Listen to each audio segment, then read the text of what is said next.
玲子のウィッチプーガーデン。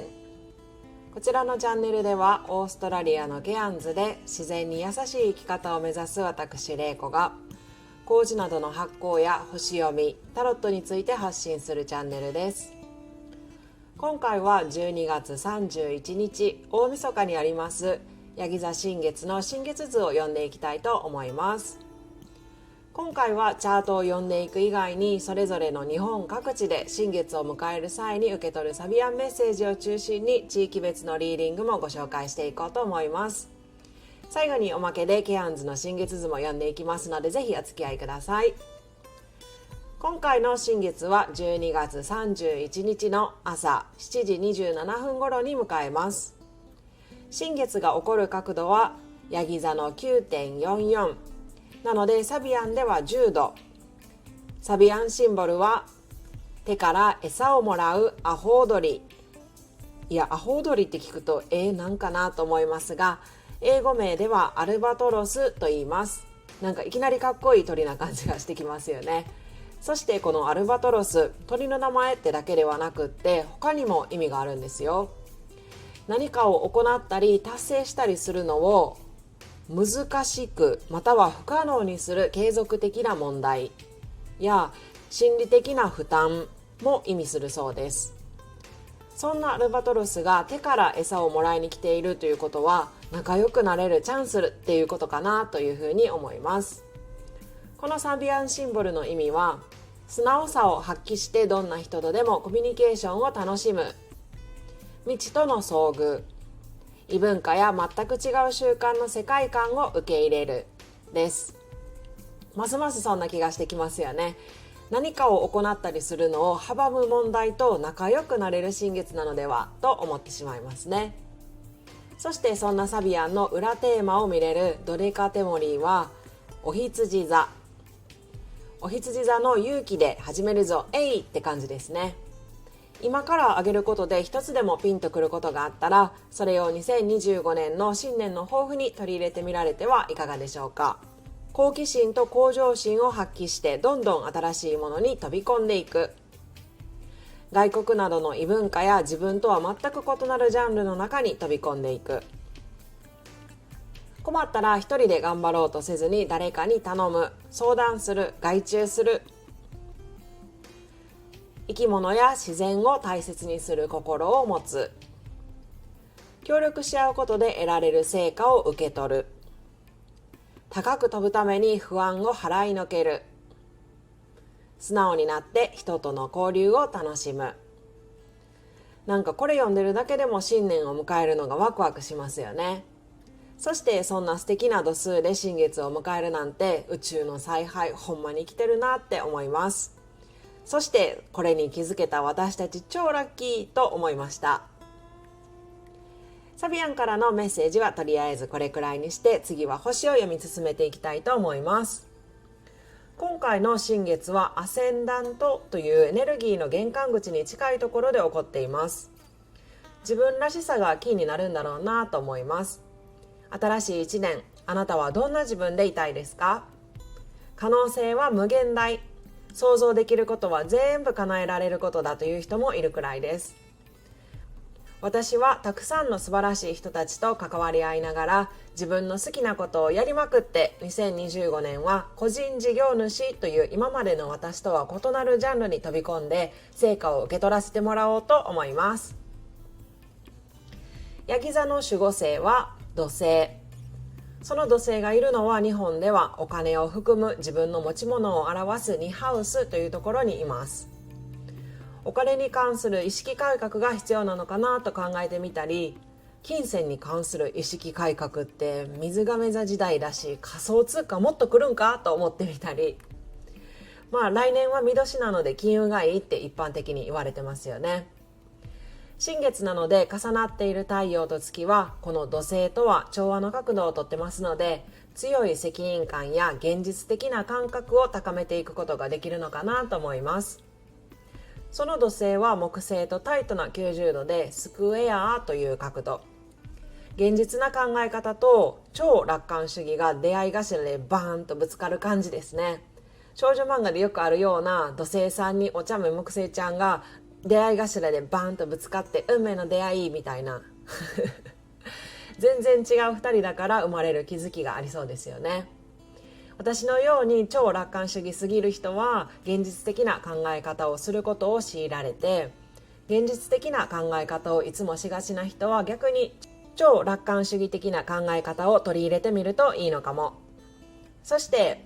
火星と冥王星が向かい合っているので、獅子座の火星の行動力やエネルギーを水亀座の冥王星が限界にまで引き上げてくれる。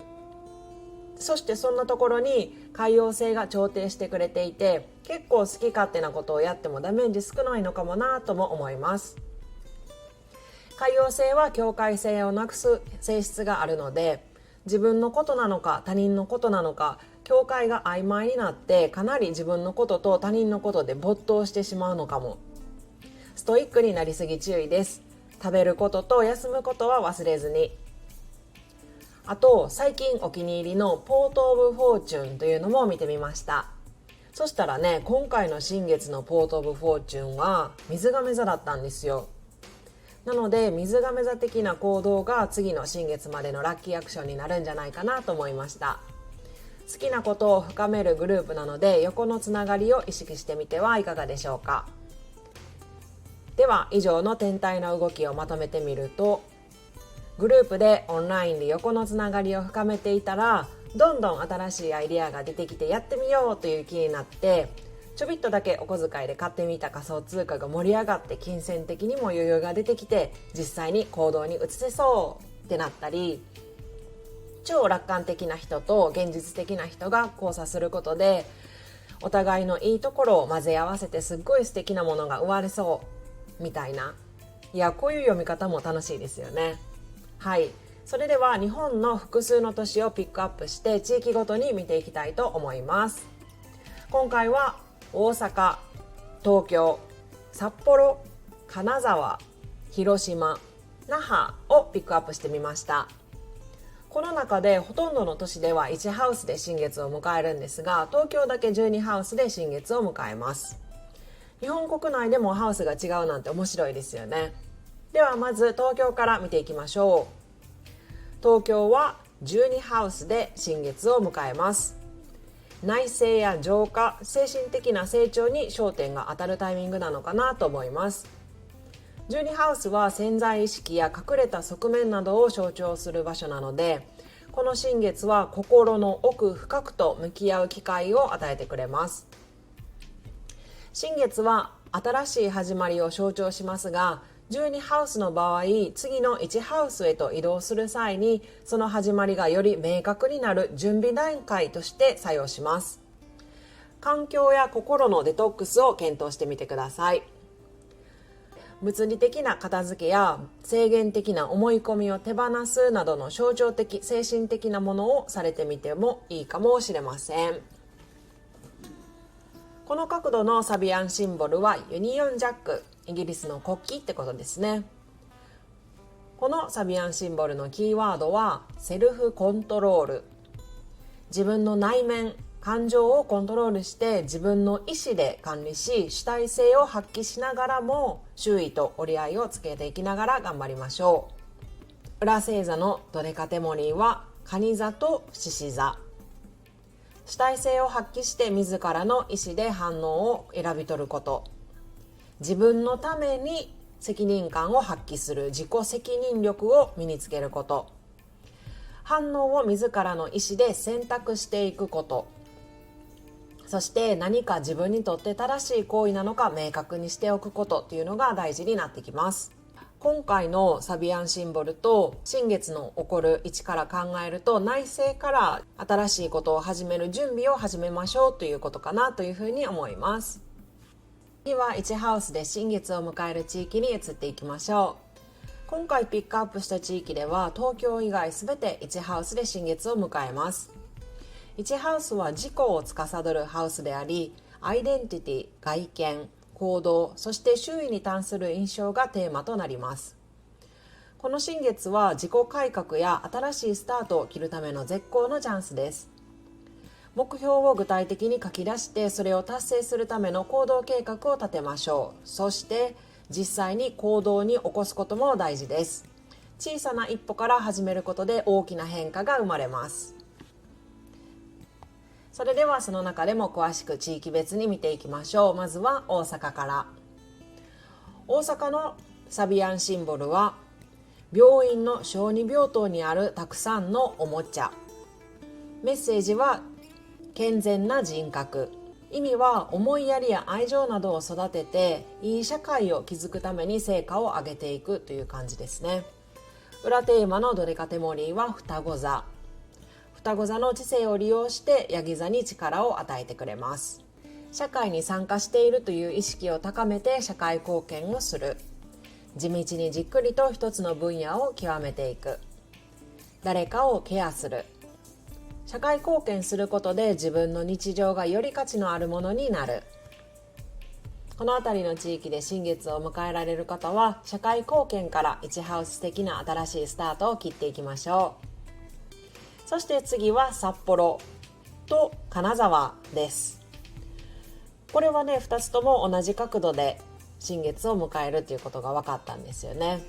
こちらの地域のサビアンシンボルは御影石に施された古代のレリーフ。メッセージは努力の継続。社会を発展させるための強固な土台を築き上げる人、礎の人。時代を先取りしている人はその先を読むセンスに関して自信を持ってください。周りと違うことをやってていいんだよということです。裏テーマのドデカテモリーはまた双子座なので、こちらの地域で新月を迎えられる方は物事の土台をしっかりと築き上げることを心がける。例えば勉強でも基礎を徹底して身につけたり、日々の勉強においてもやるべきことをしっかりと把握して計画的に進めたりですね。そして長期戦になることも計画的に物事を進めて確実に完成させる喜びを味わう。伝統的に受け継がれてきたものを大切にする心を持つ。自分の土台の強度を上げるために体幹トレーニングを取り入れる。いいですね。土台を固めて1ハウス的な自己改革をしてみてはいかがでしょうか。続きまして広島と那覇です。こちらもほとんど同じ度数でした。ヤギ座の12度のサビアンシンボルは自然について講義を受ける生徒。キーワードは専門知識。自然界の法則を取り入れて生産性を上げることができ、専門的なテーマを集団で探求しましょう。で、これを調べててね、どっかで聞いたことあるなと思ったら、この角度実は私のポート・オブ・フォーチュンという感受点で、かつ私の父の太陽の度数でした。なんかちょっと運命感じちゃう。だから私広島と那覇も調べようと思ったんかと思ってみたり。はい、裏テーマであるドデカテモリーはお牛座です。お牛座の感覚機能を利用して自律神経を整えパフォーマンスを上げていくみたいです。自然のサイクルや自然の仕組みから成功するためのヒントを見出したり、規則正しい生活を心がけることで生産性を上げていったり、相乗効果をまとめていったり、話題を共有する人たちと話し合うことで創造的な解決策やアイデアを見出していくことができるようです。こちらの地域の方は自然とつながって新しいスタートを切っていきましょう。それでは最後にケアンズを見ていきたいと思います。ケアンズは今回は11ハウスで新月を迎えます。11ハウスは仲間と願望のハウスとも呼ばれています。コミュニティや人とのつながり、または長期的な夢や目標にフォーカスが当たる時期となりそうです。そして新月を迎える月と太陽のサビアンから協力し合うとか素直になって人との交流を楽しむっていうのもありましたが、11ハウスでの新月は特に新しい人間関係やコミュニティ活動がキーになってきそうですね。そして水亀座の 15.1 度のサビアンは15度で見てみると柵に止まっているつがいのインコ。キーワードは高みの見物。マイクロマネジメントではなくて広い視野で物事を見ていきましょうということですね。そして裏テーマのドデカテモリーは蟹座。蟹座の信頼する力を利用して水亀座に力を与えてくれます。肯定的な言葉を使用して大きな視野を持って的確な道を進むことで多くの人に貢献できるようです。もしくは16度で見てみると、机に向かっている大物のビジネスマン。キーワードは達成です。ドデカテモリーは獅子座。獅子座の想像力を利用して水亀座に新しい視点を投げかけてくれます。冷静で俯瞰的な鋭い視野に加えて意見を堂々と表現し想像していく。自分はどう思うか、好きか嫌いかというものの見方を意識して磨く。壮大なビジョンを掲げてそれを叶えるために努力する。だって、いやビジョンがぼんやりとでっかい私にとっては、これは具体的な行動をする後押しになってくれそうだなと思いました。複数の地域を見てみても全体的に共通していて、やっぱり今回のヤギ座新月はこれからの世の中、もっと水亀座的なみんな違ってみんないいな世の中になっていくのにあたって、自分らしさを今回ヤギ座的にしっかりと確立する、見直すことが重要になってくるよと教えてくれているような新月なんじゃないかなと思いました。皆さんは今回の新月のパワーをどういうふうに使おうと思いますか？ 2025 年素敵な1年になりますように。それでは See you next year. Have a happy new year!